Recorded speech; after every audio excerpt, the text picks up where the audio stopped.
Last video, I finally got my garage cleaned out, and the whole reason I did that was so that I could finally start on this.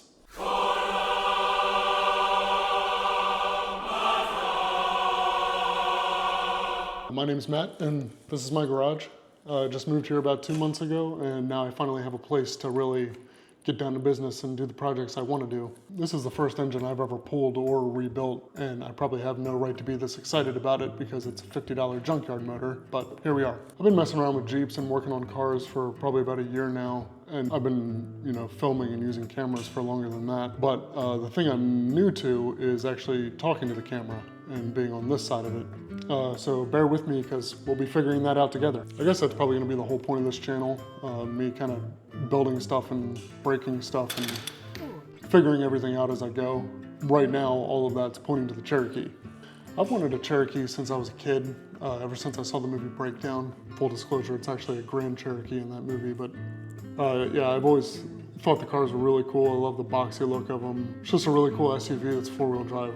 I just love them, can't really explain it. So I've been wanting a Cherokee for a while, and eventually I ended up going to a car auction looking for Jeeps, like Wranglers actually. And then I see this Cherokee, and it's ugly purple, but it's the first one that I've seen like out in the wild. You see them on the road all the time, but this is the first one I've actually seen that was available to be bought. Really. I hadn't really been looking on Facebook Marketplace or whatever. It's just been something that I just kind of let sit in the back of my head and never really explored. But either way, so we're at the auction and it's literally the second car to go in the first lane. So it's like first thing in the morning, we just got there, the auction just started, everything's going crazy, and this car is going now.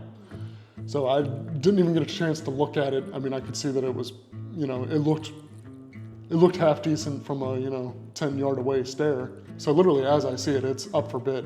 I get it back and forth with this guy and he doesn't seem that interested. We're going back and forth maybe 4 or 5 times and I end up winning it for $1,200. And I think like, hell yeah, man, this is awesome. And it was great, I was in love with it. I thought it was really cool and everything until I drove it. Ended up having a blown head gasket, so I overheated on the way back to the shop. I didn't overheat it like crazy, it was getting hot. So I pulled over, let it cool down, and then basically limped my way all the way back to the shop. We had already assumed it was a blown head gasket, so we pulled the head off to replace it and found out that the block and the head were cracked.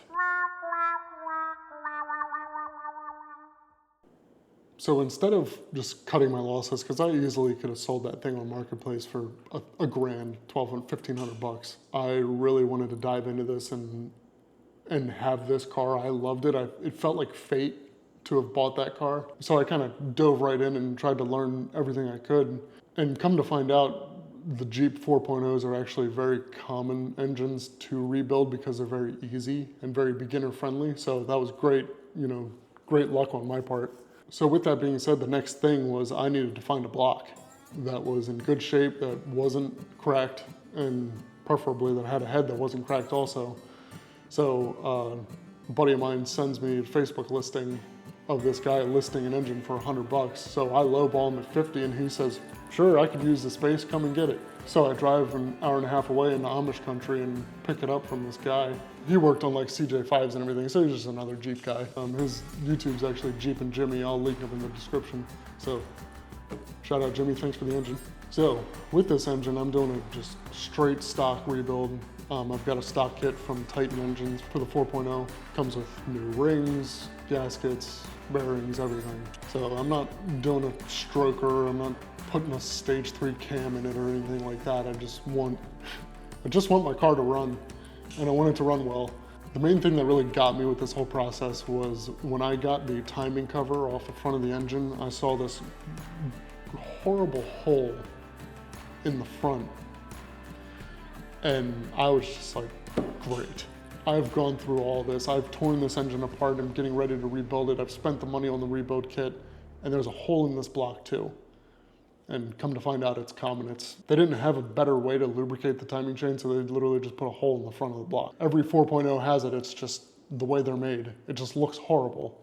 So that definitely threw me for a loop. And I'm glad that I was wrong and that my engine was completely fine and I could continue on. But that definitely broke my spirits there for a little while until I found out the truth and that it was fine.